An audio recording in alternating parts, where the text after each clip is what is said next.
스가랴 9장 1절 여호와의 말씀이 하드락 땅에 내리며 다메섹에 머물리니 사람들과 이스라엘 모든 지파인이 여호와를 우러러봅니다.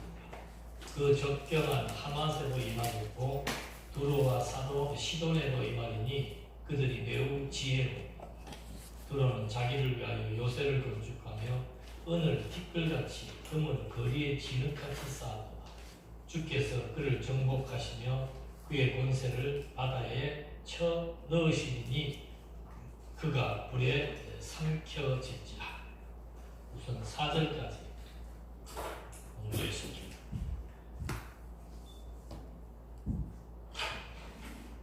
이 지금 우리가 공부하고 있는 학계 스가랴 요 말라기 세 개의 내용은 회복된 이후로부터 전개되는 내용입니다. 그래서 609년도, 538년도 요게 이제 1차 기환입니다. 요 내용이 자세하게 진술된 것이 에스라의 내용입니다.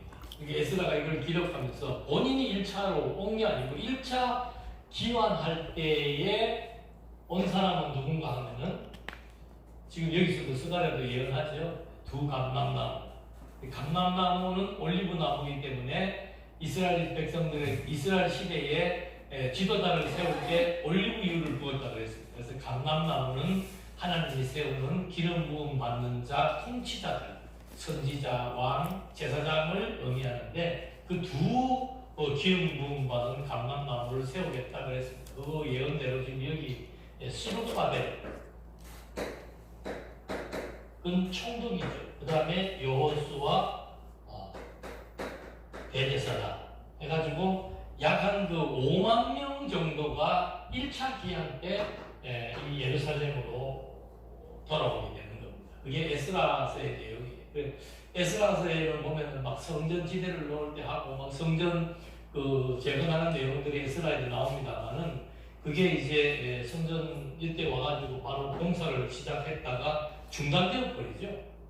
그래서 한 16년 동안 중단되었다가 그 중단된 요 중간에 이제 학계하고 스가랴가 나타나서 학계는 예언을 촉구하게 되고 스가랴는 그 성전 재건을 촉구하는 예언을 학계가 하고 스가랴는 이제 그걸 더 강화시키는 성전 재건에 대한 강화시키는 예언들을 이제 학계 스가랴가 중단된 성전 재건이 중단된 요 시기에 나타나서 촉구를 하는 요 때가 이제 약 한 520년경으로 보면 됩니다. 그러다가 이제 다시 시작했을 때 4년 뒤에 516년에 성전이 재건되게 되는 거죠. 성전이 이제 재건되고 그 스가랴서 같은 경우는 이제 요 때까지의 내용이 1장에서부터 8장의 내용입니다. 성전이 재건되고 난 다음에 한 40년이 또 세월이 흐릅니다.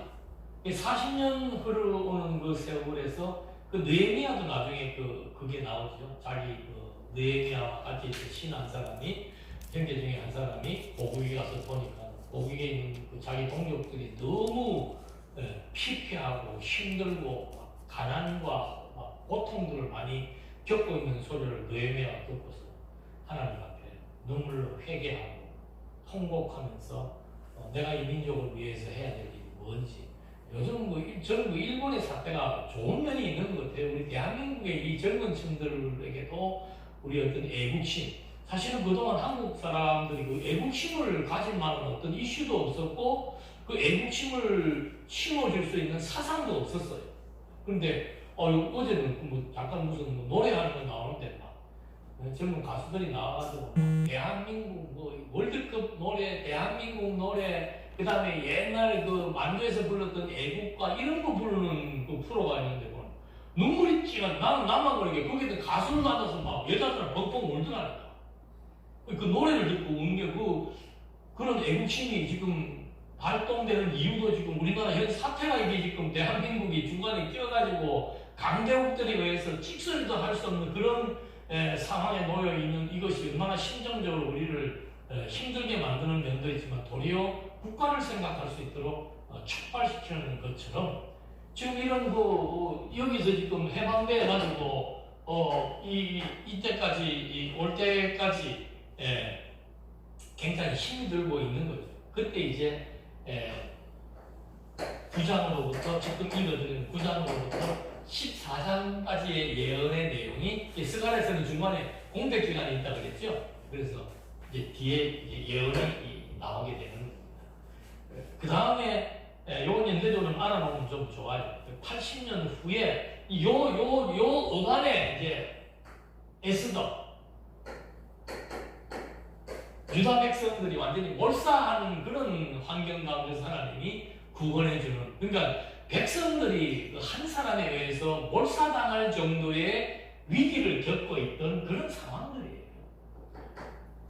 그런 상황에 있을 때 이제 스가랴는 후서를 쓰게 되는 거고, 458년도에는 80년이 지났는데 한 458년도에 에스라를 중심으로 2차 기환이 벌어지는 겁니다. 그때 에스라가 오는 거예요.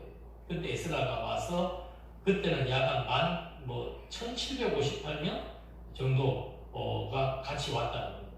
그래서 에스라는 율법학자이기 때문에 성전이 재건된 다음에 와가지고 백성들에게 율법을 가르치고 낭독하는 그런 얘기가 나오죠. 그 다음에 14년 후에 444년도에 아까 말씀드린 대로 느헤미야가 이 기간이에요. 해방되고 나서 이 기간 동안에 성전도 재건했지만 백성들에게 어려움은 계속 가중되는 거죠. 생각해보시면 70년 동안 나라 잃어버리고 그 나라에 살던 사람도 거의 없고 전부 다른 나라에 쫓겨다니고 완전히 폐허가 된 나라에 다시 돌아왔는데 그걸 재건한다는 게 성전은 재건했지만 경제가 부흥된다라고 하는 것은 그 쉬운 일이 아니죠. 그래서 538년도로부터 해가서 약 180년 정도 가까이 그런 기간 동안에 백성들이 많은 어려움을 겪었고, 이 444년도경에 느헤미야가 그 예루살렘의 그 슬픈 소식을 접해 듣고, 아직도 나라가 돈이 없어가지고 그때 나라의 위상이라고 하는 것은 성벽인데, 성전은 재건했지만 성벽을 아직도 재건을 못해가지고, 여러분 가끔 지나다니다 보면 왜 폐허된 집 같은 데 보면 담벼락 무너진 집 있잖아요. 그것처럼 보기 흉한 거 없습니다. 근데 그 나라의 경계를 정하는 그 성벽이 다 무너져 버린 그런 소식을 느헤미야가 접해 듣고서는 통곡을 하면서 자기 나라로 뛰어가서 백성들의 마음을 다 모아가지고 성전 재건 공사를 52일 만에 하게 되는 거죠. 이렇게 해서 이제 444년도에 느헤미야가 3차 귀환을 하는데 그때는 몇 명이 갔는지는 정확하게 안 나와 있습니다. 그리고 그로부터 야가 이제 40년 뒤에 400년경에 말라기가 등장을 해가지고 약 이제 보십시오. 400년이니까 140년 가까이 지나고 나니까 이제 백성들이 성전 제사 또 이 규례도 지키지 아니하고 잘못된 제사를 드리기 시작을 하는 거예요. 그래서 이 말라기 선지자가 하여금 제사장 나라의 위상을 다시 한번 확립시켜주면서 내가 이제는 진짜 제사를 드릴 그런 이제 한 빛의 사자를 보내겠다. 이게 말라기서 마지막의 예언입니다. 그러니까 마지막 말라기의 예언대로 이제는 짐승을 잡아들이는 그런 제사장 나라가 아니고 이제는 실체적인 하나님의 나라를 세우겠다. 그게 말라기 마지막 예언인데, 이 예언이 끝나고 난 다음에 이제 332년도에 헬라가 그 일대를 다 장악을 하게 됩니다. 지금 나오는 얘기가 이제 나중 가면 이제 헬라에 의해서 그런 현상들이 그대로 다 밟게 되는 그 역사를 여기서 예언을 해주고 있는 거예요. 그렇게 해서 헬라가 이제 또 제국이 되어가지고 유대 나라를 또 식민 정치를 하게 되고, 그 다음에 64년경에는 로마가 등장을 해가지고는 또 주변 나라들뿐만 아니고 유대 나라가 또 식민지가 되는 거예요. 그러니까 회복되었다가 다시 또 이제 헬라로부터 로마에 이르기까지 식민 시대가 열리는 거. 이걸 이제 다니엘이 예언한 거 아닙니까? 다니엘이 이 나라의 이방 나라의 관계를 다니엘이 예언을 한 겁니다. 스가랴는 이때 이제 예언을 하면서 앞에서 그 1장에서부터 8장까지 예언했을 때 그 주된 내용은 환상이라고 그랬죠, 지난 시간에. 그 환상에서의 핵심은 뭔가 성전이 재건됐다. 그리고 기름 부음 받은 두 감람나무, 총독과 대제사장을 하나님께서 세워주겠다. 그리고 바벨론 세력을 징벌하겠다. 그리고는 그 나라에 평화가 이제는 도래하게 될 것이다. 그러니까 너희들은 금식일을 지켜야 된다. 과거의 애통과 현재의 평화에 대한 의미를 되새기기 위해서는 금식일을 지켜라. 그게 이제 8장까지의 내용이에요.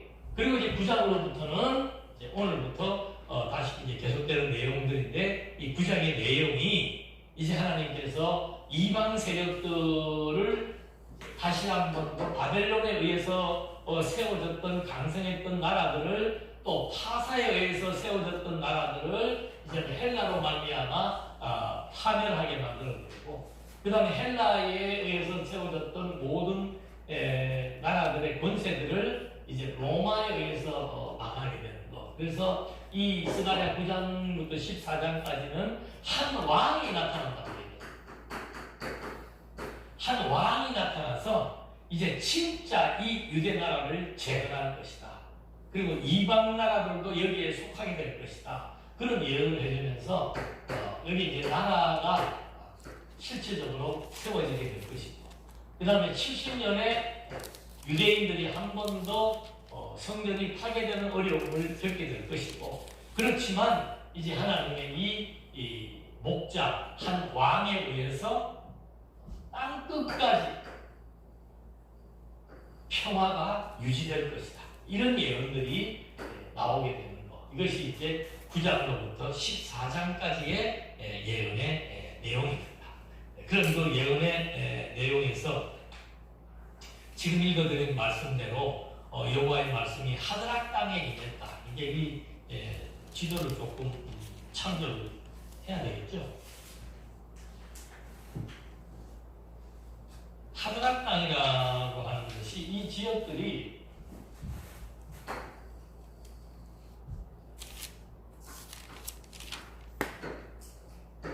이게 이제 바벨론이죠. 메소포타미아 문명.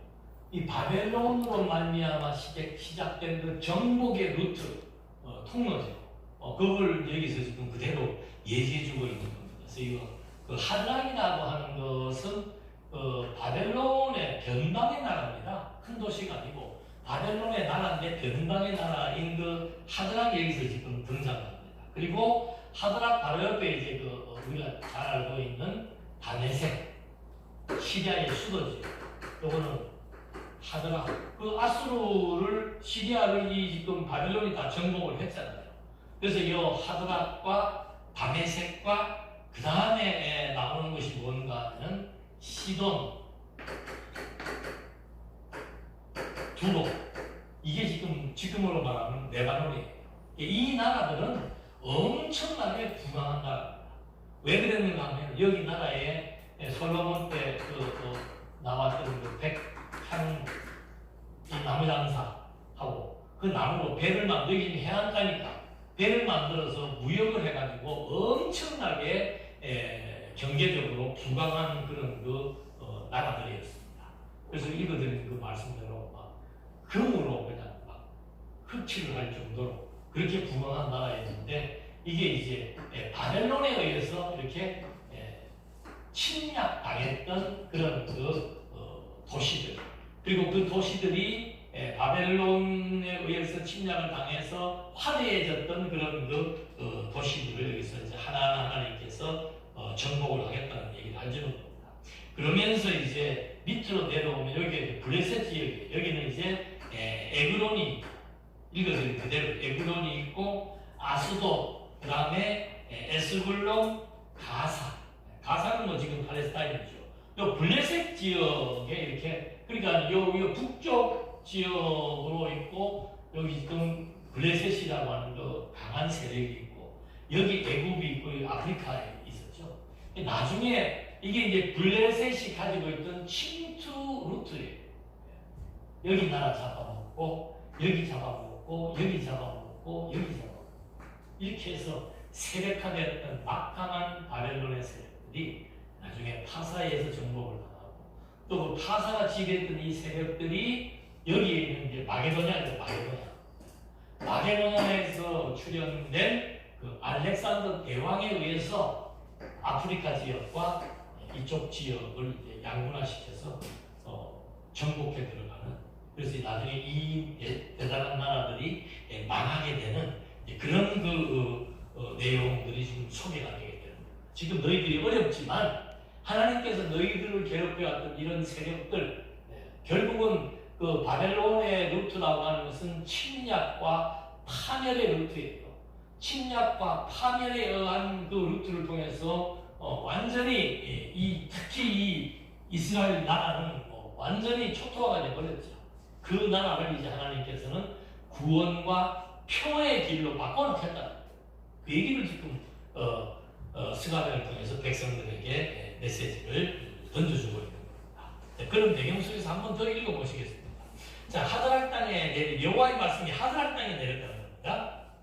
그리고 다메섹에 머무르니 사람들과 이스라엘 모든 지파의 눈이 여호와를 우러러 여호와의 심판이 여기에 내리기 시작했으니까 유다 백성들이 이걸 이제 바라보고 여호와를 경외할 수밖에 없다라고 하는 그런 얘기를 합니다. 그리고 그뿐만 아니고 그 적경한 하맛에도 임하겠고 두로와 시돈에도 임하리니 그들이 매우 지혜로워. 왜 지혜로운가? 두로는 자기를 위하여 요새를 건축하며 은을 티끌같이 금을 거리에 진흙같이 쌓았다. 그 땅에 있는 그 진흙이 얼마나 많습니까? 금을 그 정도로 쌓아놓고, 그러니까 이 해상무역으로 엄청난 돈을 거머쥔 나라가 이 두로와 시돈이다. 그런데 사절 주께서 그를 정복하시며 그의 권세를 바다에 쳐넣으시니 그가 불에 삼켜질지라. 왜 바다에 집어넣는 겁니까? 이 나라가 어떻게 해서 돈 버는 거예요? 해상무역으로 돈 버는 나라예요. 바다를 통해서 돈 버는 나라. 그래서 자고해진 그 나라, 은금을 그냥 아주 그냥 흙처럼 여겼던 그 나라를 하나님이 그들이 돈을 벌었던 그 통로를 통해서 파멸시켜버리겠다는 말을 해주고 있는 겁니다. 아스글론이 보고 무서워. 여기가 지금 완전히 파멸하는 것을 보고 여기에 있던 블레셋 나라들이 이제 보고 두려워한다는 얘기가 나오는 겁니다. 가사도 심히 아파할 것이며 에그로는 그 소망이 수치가 되므로 역시 그러하리라. 가사에는 임금이 끊어질 것이며 아스글론에는 주민이 없을 것이며 아스도데는 잡족이 거주하리라. 내가 블레셋 사람이 교만을 끊고 그의 입에서 그의 피를 그의 이사야에서 가증한 것을 제거하리니 그들도 남아서 우리 하나님께로 돌아와서 유다의 한 지도자같이 되겠고 에스고로는 여부스 사람같이 되리라. 그러니까 바벨론도 나중에 이제 나라가 흔적없이 되고 결국은 나중 와서는 이 바벨론의 세력도 유다에 종속된다. 이방 나라가 유다에 종속되는 것은 뭐밖에 없습니까?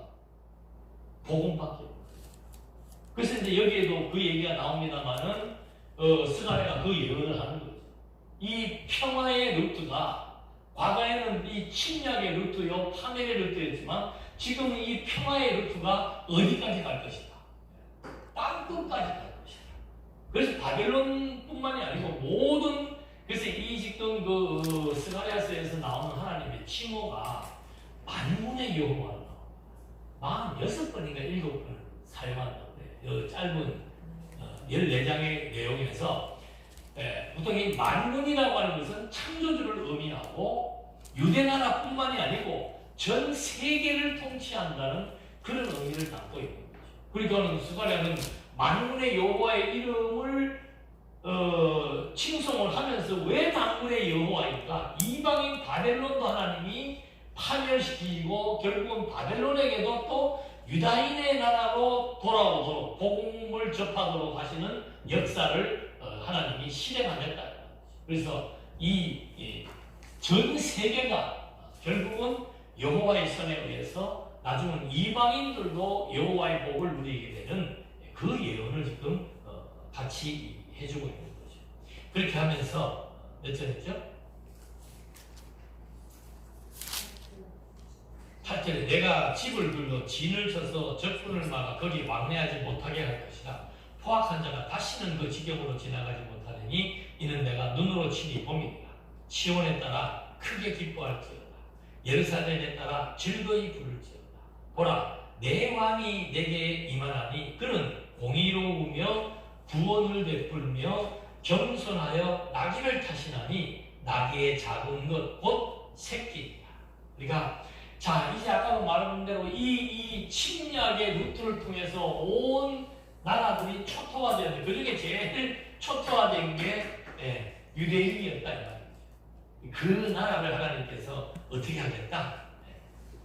공의를 구원을 베풀고 그리고 마지막에 뭐예요? 겸손. 이런 좀 개념을 정리해야 될 필요가 있어요. 하나님이 세우는 하나님 나라의 기반은 정의와 공의에 의해서 이 하나님의 나라가 세워집니다. 그래서 이 정의와 공의, 정의라고 하는 것은 그 사전적인 뜻은 진리에 맞는 도리예요. 정의라고 하는 것이 뭔가 진리에 맞는 도리다. 그러면 진리에 맞는 도리는 뭐예요? 다른 말로 하면 내가 그 길이요, 진리요, 생명이다. 하나님의 뜻에 의해서 세워지는 나라가 정의의 나라입니다. 그 다음에 공의는 뭔가? 공의에 대한 사전적인 의미는 뭔가 하면은 공평한 도리입니다. 공평. 그러니까 그 부정한 저울, 추 대신에 공평한 도리. 그래서 이런 공평한 도리라고 하는 것은 측량, 판단, 심판 이런 것과 결부가 되는 거예요.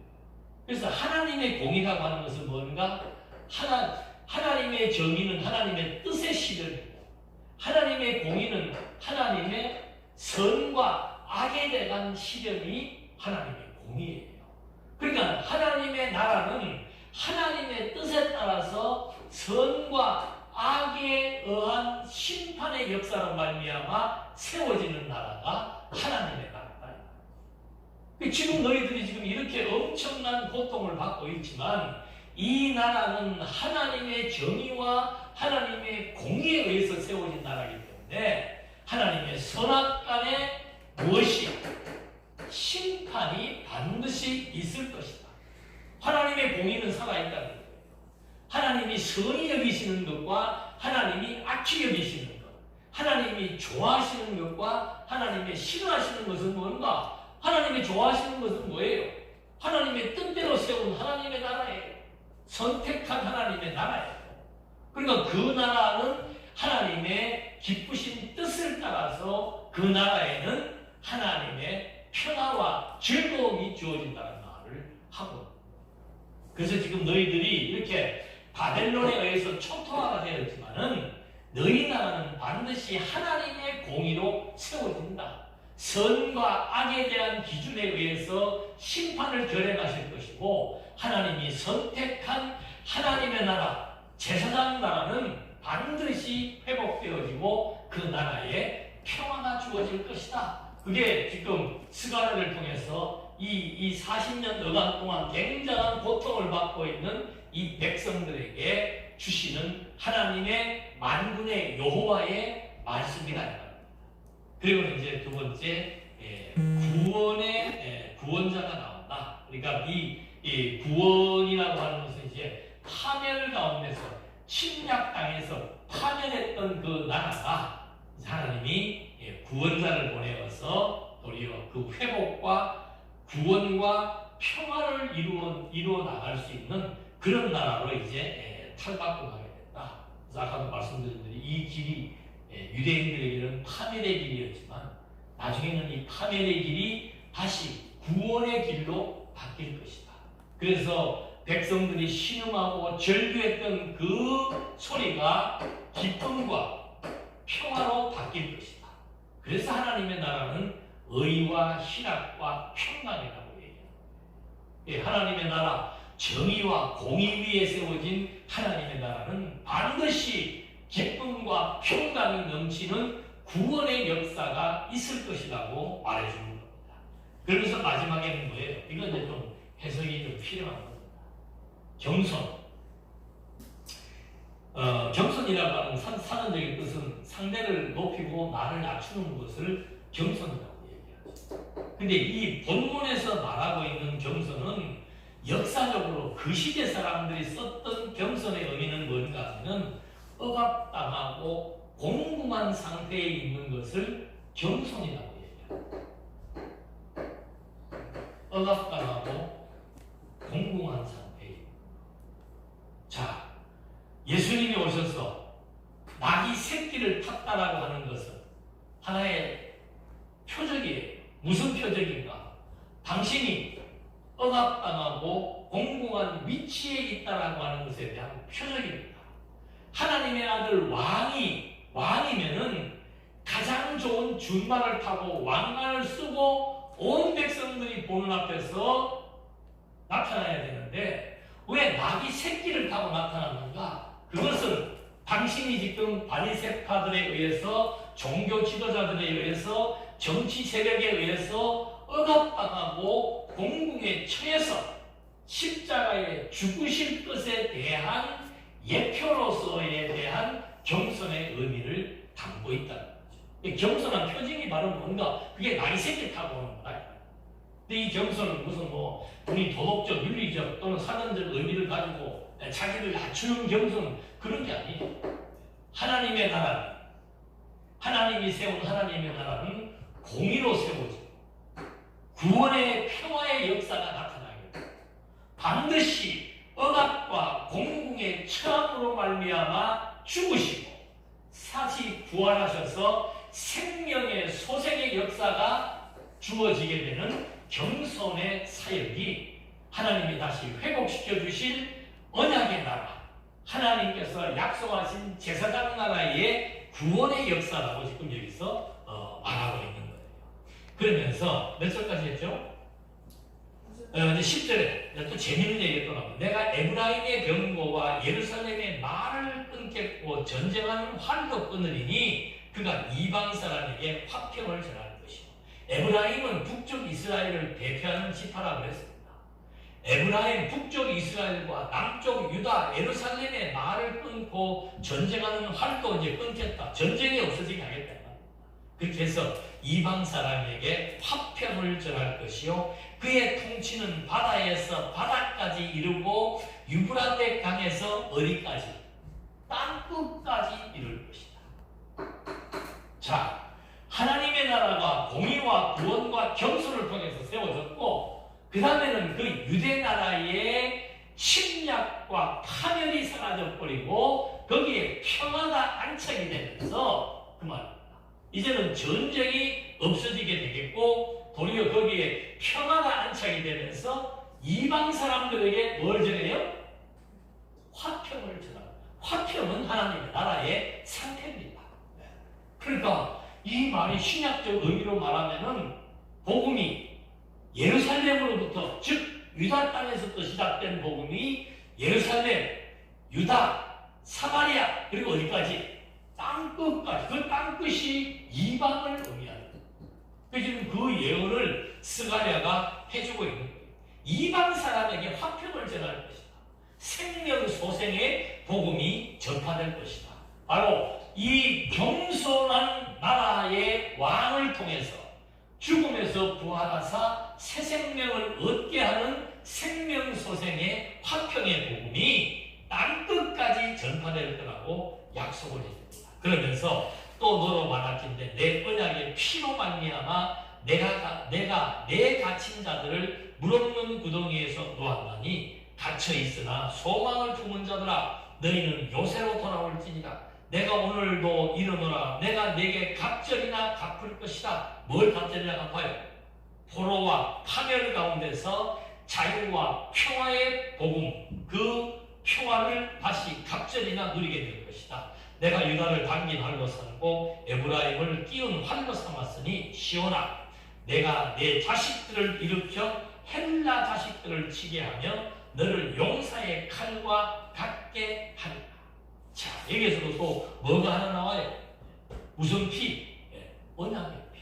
그러니까 하나님께서 공의와 구원과 겸손으로 나라를 세워줄 것이고, 하나님이 세워준 이 나라의 화평이 이방인들에게까지 땅끝까지 전파되게 될 것인데, 이 역사의 근거가 바로 무엇인가? 언약의 피가 됩니다. 언약의 피. 그 언약의 피라는 게 뭡니까? 구약에서 하나님께서 아브라함에게 나라를 세워주겠다고 약속을 했고, 그 백성들이 번성해서 나라의 정체성을 세워나갈 때 하나님이 그 나라의 정체성을 언약의 피로 말미암아 세워지는 제사장 나라라고 약속해 준 거예요. 그러니까 언약의 피는 뭔가? 언약 백성들을 죄와 사망에서 피로 말미암아, 짐승의 피로 말미암아 생명과 의를 얻게 해주겠다는 것이 언약의 피입니다. 그래서 구약시대 때는 이 왜 이스라엘 나라가 제사장 나라인가? 왜 이것을 언약의 피라고 얘기하는가? 언약의 나라, 제사장 나라의 하나님의 백성들을 죄와 사망으로부터 구원해내기 위해서는 언약의 피, 즉 그들에게 생명을 보존하고 소생케 할 수 있는 약속의 피가 필요하다. 약속의 생명이 필요하다. 그 생명이 바로 뭔가? 구약시대 때는 짐승의 생명이다. 짐승의 생명으로 말미암아 선민나라의 백성들의 생명을 보존하고 번성하고 소생케 했는데, 이 언약의 피가 이제는 실체적인 언약의 피가 오신다.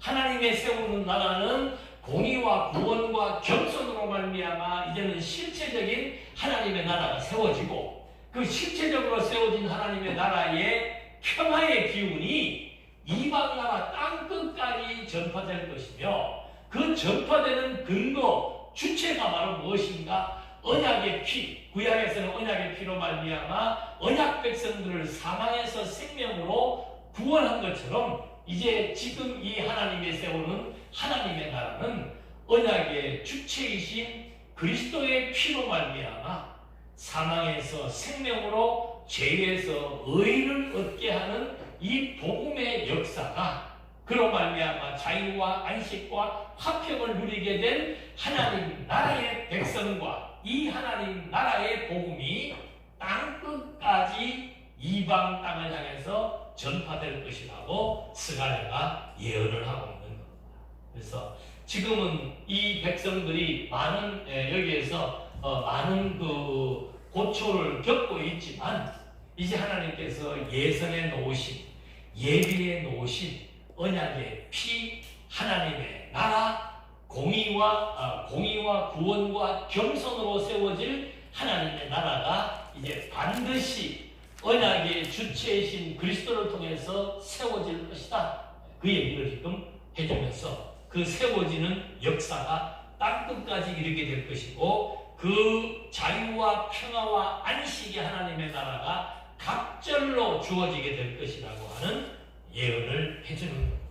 그러면서 14절 말씀에서는 여호와께서 그들 위에 나타나서 그들의 화살을 번개같이 쏘아내실 것이며, 주 여호와께서 나팔을 불게 하시며 남방해오리 바람을 타고 가실 것이다. 그러니까 여호와가 직접 나와서 하늘의 문대로 말미암아 이제 주변 나라들의 세력을 꺾겠다 이 말입니다. 나팔이라고 하는 것은 전쟁 때 부는 그런 그 전쟁의 도구입니다. 이게 다. 그리고 회오리 바람이라고 하는 것은 사막에서 팔레스타인 쪽으로 불어오는 모래바람이라고 해요. 그게 회오리를 일으키면서 오는데, 그런 회오리 바람을 타고 하나님께서 이제 이 제거해야 될, 심판해야 될 나라들을 심판하신다고 말하는 겁니다. 그러면서 15절 만군의 여호와께서 나오죠. 만군의 여호와께서 그들을 호위하시니 그들이 원수를 삼키며 물맷돌을 밟고, 물맷돌은 칼 대신에 쓰는 무기입니다. 그러니까 여호와가 회오리 바람을 일으키시면서 언약의 나라와 함께 하니까 그들을 호위하시고 그들을 원수를 삼키며 그들의 전쟁 도구를 짓밟을 것이고, 그들이 피를 마시고 즐거이 부르기를 술 취한 것 같이 할 것인즉 피가 가득한 동이와도 같고 피 묻은 제단 모퉁이와도 같을 것이다. 그러니까 완전히 피바다가 된다고 지금 얘기를 해주는 겁니다. 이날에 그들의 하나님 여호와께서 그들을 자기 백성이 양떼와 같이 구원하시리니 그들이 왕관의 보석같이 여호와의 땅에 빛나리라. 왕관이라고 하는 것은 거룩히 구별된 관입니다. 아무나 쓰는 게 아니고 제사장 왕에게 쓰여지는 거룩히 구별된 관이에요. 그러니까 하나님이 자기 백성들을 목자가 양을 보살피는 것과 같은 그런 심정으로 그들을 구원할 것이고 그 양들을 하나님은 거룩히 구별한 하나님의 백성, 가장 소중한 것으로 소중한 가치로 여길 것이다. 그래서 여호와의 땅에 빛이 나도록 해주겠다. 그러니까 이렇게 처참한 환경에 처해 있는 그들을 향해서 여호와께서 세우시는 나라의 기반, 여호와께서 세우신 언약의 피, 하나님 나라의 평화가 이방도 삼키고 세계 끝까지 전파될 것이며 그 여호와가 자기 백성들을 선택한 자기 백성들을 보는 가치가 정말 왕관의 보석같이 빛나도록 거룩한 나라로 구별한다라고 하는 예언의 말씀. 정말 이런 것들이 깨달아 믿어질 때 소망이 생기고 좌절과 좌절에서 소망으로 바뀔 수 있는, 저는 어제도 말씀드렸습니다만 바울의 그런 얘기가 참 의미심장한 거예요. 대부분의 많은 사람들은 외모를 바라보니까 복음이 떨어지는 교회, 바른 진리라면 교회는 어떻게 돼야 될 것이다, 왕성해질 것이다, 엄청난 규모를 갖출 것이다. 이게 일반적으로 가지고 있는 보편적 가치고 보편적 판단 기준이에요. 사도 바울은 가는 곳마다 매맞는 사도, 하나님이 보낸 사도, 하나님이 세운 사도인데 가는 곳마다 매맞고 가면은 감옥 가고 멸시당하고 무시당하고 했던 그런 것들이, 그런 고난이 자기가 하나님의 사도인 진정성 입증의 근거가 된다는 것. 그건 굉장히 위로가 됩니다. 바울이 한때는 수만 명에게 복음을 전하기도 했지만 바울은 소수의 사람들에게 가서라도 복음을 전파했고 그걸 자기의 분량으로, 말년에는 그게 자기의 분량으로 만족해하면서 끝까지 하나님의 나라를 소망하며 복음을 전파할 수 있었던 것은 이 영원한 하나님 나라에 대한 가치예요. 가치.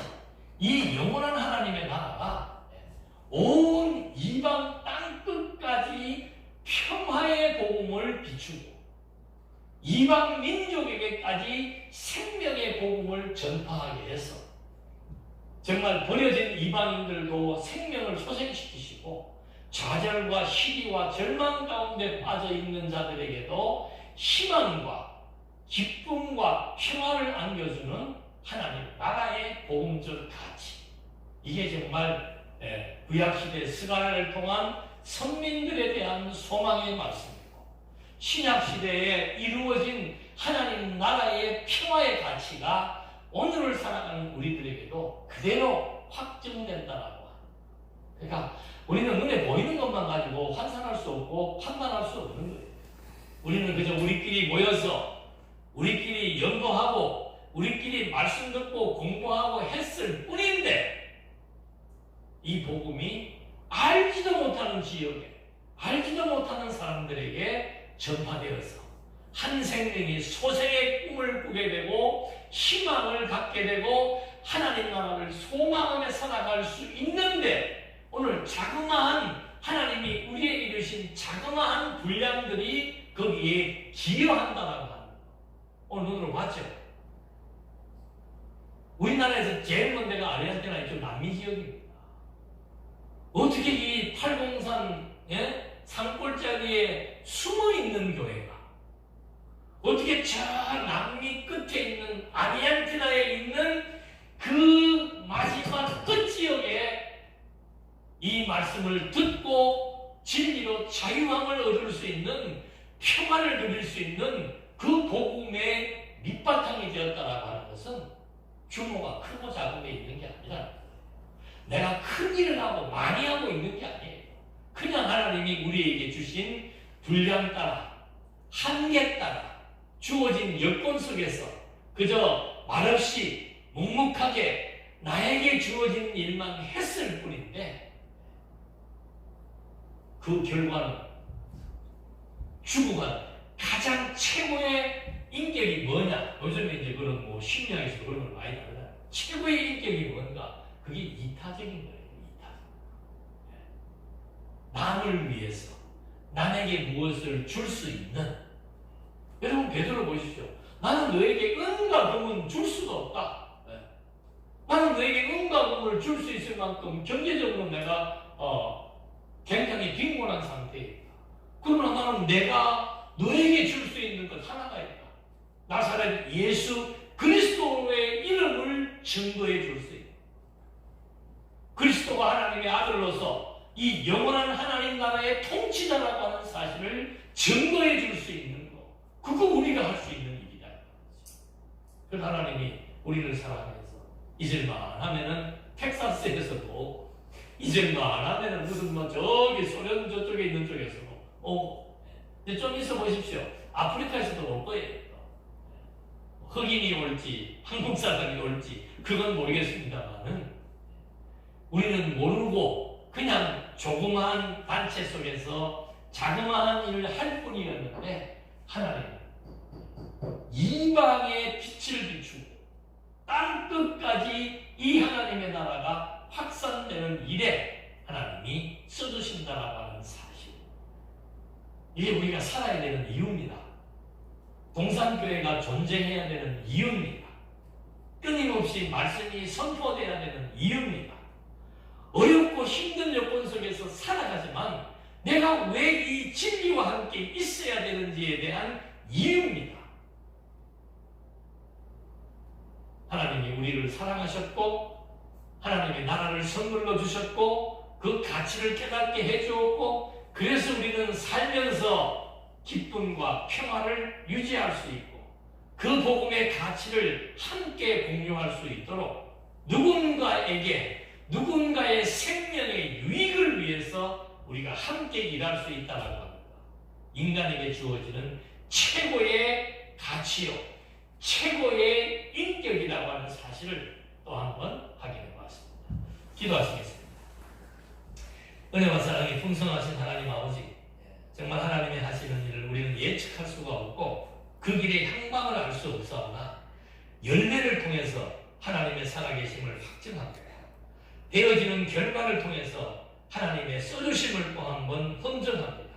저희들이 무엇이간데 하나님을 사랑하시고 진리를 깨닫게 하시고 새 생명을 얻게 하시고 하나님 나라의 화평을 누릴 수 있도록 섭리해 주시는 것으로 부족해서 부족한 저희들을 통해서 정말 땅 끝까지 복음이 전파되는 사역에 써주심에 다시 한번 감사드리며 자족의 비결을 얻고 끊임없이 살아야 되는 이유를 점검하면서 살아갈 수 있도록 인도해 주시옵소서. 예수님의 이름으로 기도드립니다.